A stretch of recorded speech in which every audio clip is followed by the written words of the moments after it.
ಇವತ್ತು ಚರ್ಚೆ ಏನು ಮಾಡ್ತೀರಿ? ಇವತ್ತು ಮೂರು ಪಕ್ಷಗಳು ಅಂತ ಹೇಳಿ ನನ್ನ ಮಾಧ್ಯಮದ ಮಿತ್ರರಿಗೆ ಮನವಿ ಮಾಡ್ತೇನೆ.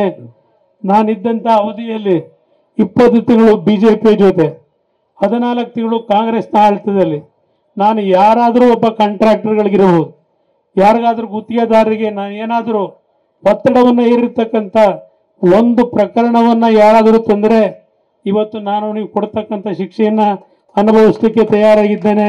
ದಯವಿಟ್ಟು ಮಾಧ್ಯಮದ ಸ್ನೇಹಿತರಿಗೆ ಹೇಳ್ತೇನೆ, ಮೂರು ಪಕ್ಷವನ್ನು ಒಂದೇ ತಕ್ಕಡೆಯಲ್ಲಿ ತೂಗಬೇಡಿ. ಇವತ್ತೇನಾದರೂ ಬೆಂಗಳೂರು ನಗರಕ್ಕೆ ಅಭಿವೃದ್ಧಿ ಅಂತಕ್ಕಂಥದ್ದನ್ನು ಕಂಡಿದ್ದರೆ ಅದು ಜನತಾದಳದ ನಮ್ಮ ಪಕ್ಷದ ಕಾರ್ಯಕ್ರಮಗಳು. ನಾನು 2006 2007 ಕೇವಲ 20 ತಿಂಗಳು ಅಧಿಕಾರವನ್ನು ನಡೆಸಿದಾಗ ಬೆಂಗಳೂರು ನಗರದ ಅಭಿವೃದ್ಧಿಗೆ ನಾನು ಕೊಟ್ಟಿರ್ತಕ್ಕಂಥ ಯೋಜನೆಗಳನ್ನು ಈ ಬೆಂಗಳೂರು ನಗರದ ನಾಗರಿಕರು ಕನ್ನಡಿಗರು ಅರ್ಥ ಮಾಡ್ಕೋಬೇಕು ಅನ್ನೋದನ್ನು ಹೇಳಲಿಕ್ಕೆ ಬಯಸ್ತೇನೆ. ಇವತ್ತು ಗ್ರಾಮೀಣ ಪ್ರದೇಶ ಇರಲಿ, ನಮ್ಮ ನಗರ ಪ್ರದೇಶ ಇರಲಿ, ಯಾವ ಕೆಲಸ ಮಾಡಿದ್ದೇವೆ ನಾವು. ಒಂದು ಉದಾಹರಣೆ ಕೊಡ್ತೇನೆ. SM ಕೃಷ್ಣ ಅವರ ಕಾಲದಲ್ಲಿ ಆ ನಮ್ಮ ಬಿಳೆಕಳ್ಳಿಯಿಂದ ಆ ಕಡೆಯಿಂದ ಬಂದಿರಬೇಕು, ಪುಟ್ಟನಹಳ್ಳಿ ಭಾಗದಲ್ಲಿ ಇಲ್ಲಿ ಯಾರಾದರೂ ನಮ್ಮ ಕಾರ್ಯಕರ್ತರಲ್ಲಿ ಅವತ್ತು 3 ಅಡಿ 4 ಅಡಿ ನೀರು ನಿಲ್ಲೋದು JP ನಗರ ಡಾಲರ್ಸ್ ಕಾಲೋನಿ.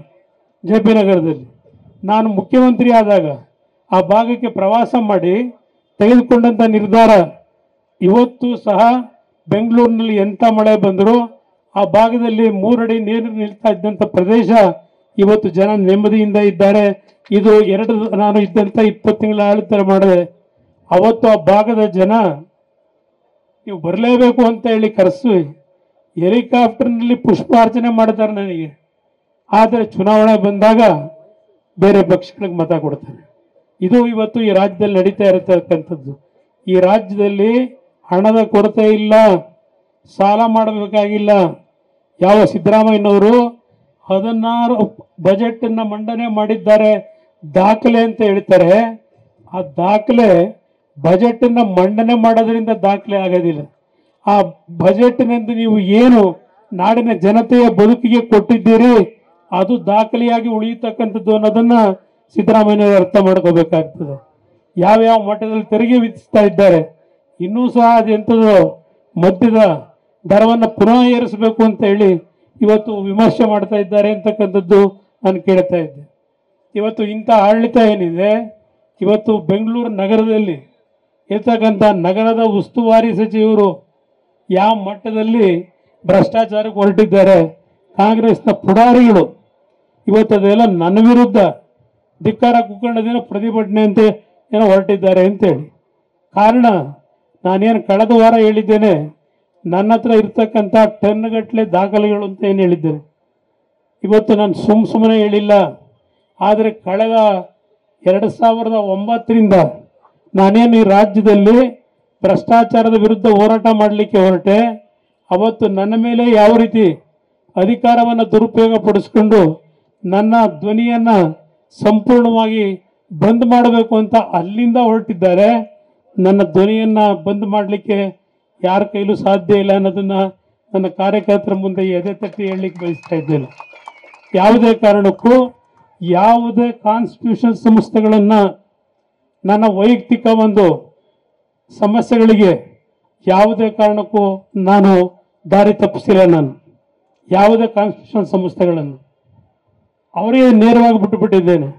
13-14 ವರ್ಷದಿಂದ ಏನು ಅನುಭವಿಸ್ತಾ ಇದ್ದೇನೆ. ಯಾವ ಒಂದು BJPಯ ಸರ್ಕಾರ ಆಡಳಿತಕ್ಕೆ ಬಂತು 2009, ಒಂದು ಮಾತು ಬೆಂಗಳೂರು ನಗರದ ನಾಗರಿಕರಿಗೆ ಹೇಳ್ತಕ್ಕಂಥದ್ದು, ಬೆಂಗಳೂರು ನಗರ ಅಭಿವೃದ್ಧಿ ಆಗಬೇಕು ಅಂತ ಹೇಳಿ ಅವತ್ತೇನು JNN ಸ್ಕೀಮ್ನಲ್ಲಿ 25,000 ಕೋಟಿ ರೂಪಾಯಿಗಳು ಬೆಂಗಳೂರು ನಗರದ ಅಭಿವೃದ್ಧಿಗೆ ವೆಚ್ಚ ಮಾಡಲಿಕ್ಕೆ ಅವತ್ತೇನು ಅವಕಾಶ ಬಂತು. ನಾನು ಆ ಸಂದರ್ಭದಲ್ಲಿ ಕೇಂದ್ರಕ್ಕೆ ಹೋಗಿ ಆ ಒಂದು JNN ಸ್ಕೀಮನ್ನು ಅನುಷ್ಠಾನಕ್ಕೆ ತರಲಿಕ್ಕೆ ಏನು ಕಾರ್ಯಕ್ರಮವನ್ನು ಕೊಟ್ಟೆ.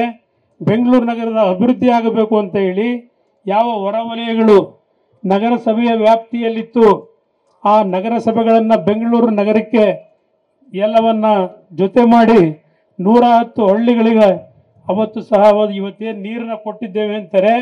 ಆ 110 ಹಳ್ಳಿಗಳನ್ನು ಬೆಂಗಳೂರಿನ ಬೃಹತ್ ಬೆಂಗಳೂರು ಮಹಾನಗರ ಪಾಲಿಕೆಗೆ ಅದೆಲ್ಲವನ್ನು ಸೇರ್ಪಡೆ ಮಾಡಿದ್ರಿಂದ 25,000 ಕೋಟಿ ಹಣವನ್ನು ಇಲ್ಲಿ ವಿನಿಯೋಗ ಮಾಡಲಿಕ್ಕೆ ಅವಕಾಶ ಆಯಿತು. ಆದರೆ ಅಧಿಕಾರ ನಂದು ಹೋಯ್ತು. ಆಮೇಲೆ ಮುಂದೆ ಬಂದಂಥ ಸರ್ಕಾರಗಳು ಆ 25,000 ಕೋಟಿ ಹಣ ನನ್ನ ಮಾಧ್ಯಮದ ಸ್ನೇಹಿತರಿಗೆ ಹೇಳ್ತೇನೆ, ಯಾವ್ಯಾವ ರೀತಿಯಲ್ಲಿ ಈ ನಗರದ ಅಭಿವೃದ್ಧಿಗೆ ಬಳಕೆ ಮಾಡ್ಕೊಂಡಿದ್ದಾರೆ, ಎಷ್ಟು ಹಣ ಅಲ್ಲಿಂದಲೇ ಪೋಲಾಗಿದೆ, ದುರ್ಬಳಕೆ ಆಗಿದೆ, ಇದೆಲ್ಲವನ್ನು ನಾನು ಇವತ್ತು ಚರ್ಚೆ ಮಾಡೋದಿಲ್ಲ.